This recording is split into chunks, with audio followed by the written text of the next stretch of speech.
இல்ல பல பேருக்கு வேலை கொடுக்கக்கூடிய ஒரு நிறுவனத்தை நீங்க ஆரம்பிக்கணும். இல்ல பல நாடுகளுக்கு போயிட்டு நீங்க ஒரு கவுன்சிலர் ஜெனரலாகவும் ஒரு தூதராகவும் மாறணும்ன்றதுதான் என்னுடைய அறிவுரை. அதை நோக்கிதான் இருக்கு.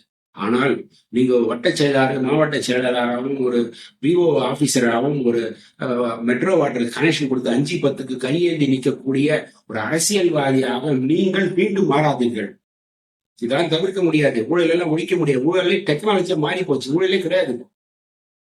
ஊழல் டெக்னாலஜியில மாறி கமிஷன் பேசிஸ்ல போயிட்டு ப்ராப்பரான ஒரு சட்டத்திட்டம் உட்பட்டு பண்ணக்கூடிய அளவு மாறிடுச்சு. நிறைய எங்கெங்கும் போயிட்டாங்க. ஸோ அதனால ஊழலை ஒழிக்க போறேன், டாஸ்மாகை ஒழிக்க போறேன்ற பழைய பாட்டெல்லாம் பாடாம புதுமையான ஒரு அரசியலை மெயின்டைன் பண்ண ப்ராஜெக்டை மெயின்டைன் பண்ணி ஒரு நீட்டா ஒரு பப்ளிக் டாய்லெட்டை நீட்டா மெயின்டைன் பண்றாங்க பாருங்க. அங்கதான் ஒரு அரசாங்கமே ஆரம்பிக்குது. அது மாதிரி ஒரு மெயின்டெனன்ஸ் பண்ணக்கூடிய ப்ராஜெக்ட்ஸ் பண்ணி அதை நீங்க அக்கறை எடுத்து பண்ணக்கூடிய அளவு அட்மினிஸ்ட்ரேஷன் ஆபீசரா கூட வாங்க, யாரும் வேணும்னு சொல்றேன். ஆனால் ஒரு ஒரு ஒரு காக்கா கூட்டங்களாகவும் குருவி கூட்டங்களாகவும் ஒரே இடத்துல இப்படி அடைஞ்சி ஒருத்தனை தூக்கி பிடிச்சு யாரும் கூட தெரியாம இன்னைக்கு உங்களுடைய குடும்பங்கள், தாய் தகப்பங்களை கூட கஷ்டப்பட்டு இருப்பாங்க. எத்தனை பேர் இழந்திருப்பாங்க.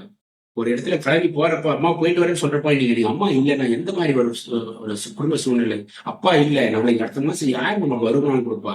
இன்னைக்கு யாருமே அதை பத்தி பேச மாட்டோம். யாரும் பேச அதிர்ச்சியில இருக்கும். அடுத்த மாசம் 30ஆம் தேதி வரப்பதான் தெரியும், ஐயோ இன்னைக்கு என் அப்பா இல்லையே, என் குழந்தை இல்லையே, என் அம்மா இல்லையே. ஒவ்வொரு நாளும் வேதனையான ஒரு விஷயமா இருக்கிறது நான் உணர்றதுனாலதான் நான் இந்த வீடியோவை பதிவிடுறேன். மிகப்பெரிய வீடியோவா இருந்தாலும் தயவு செய்து பகிர்ந்து தமிழ் சமுதாயத்துக்காகவும் நம்முடைய இளைஞர் சமுதாயத்தாகவும் நல்ல ஒரு வழிகாட்டலா இருந்தீங்க. நீங்களும் இதை ஷேர் பண்றதா நீங்களும் ஒரு வழிகாட்டி தான். நானும் எல்லாம் தெரிஞ்ச மாதிரி பேசுறேன்னு கிடையாது. என்னுடைய அனுபவத்துல நான் பார்க்கிற சில விஷயங்கள் நான் சொல்லியிருக்கேன்.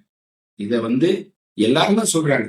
இது மாதிரி ஒட்டுமொத்த குரலும் ஒலிக்கிறப்போ இது ஒரு பாசிட்டிவ் எனர்ஜியை கிரியேட் பண்ணி நம்ம இளைஞர் சமுதாயத்துக்கு ஒரு நல்ல ஒரு வழிகாட்டுதலா இருக்கும். எந்த கட்சியோட தேர்ந்தெடுக்க வேணாம்னு சொல்ல, ஆனால் வெறித்தனமாக ஓடாதீர்கள்.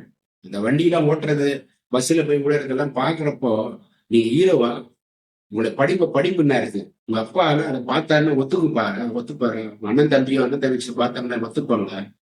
நீங்க கண்ணு முன்னாடி தான் பிள்ளையோ, தன் அண்ணனோ, தன்னுடைய பேரன் பேத்தியோ ஒரு வீல அடிப்படுறத ஒத்துப்பாங்க.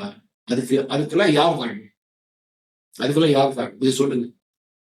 அதை ஏற்படுத்தின நிகழ்ச்சியை ஏற்படுத்தினது யாரு? இல்ல இப்படி எல்லாம் வர்றது அவங்க பாட்டு வராங்க. அப்ப நல்லொழுக்க கல்வியை கொடுங்க. நல்லொழுக்க மாநாடு வைங்க. இளைஞருக்கான நல்லொழுக்க மாநாடு, டிசிப்ளின் கான்ஃபரன்ஸ் வைங்க.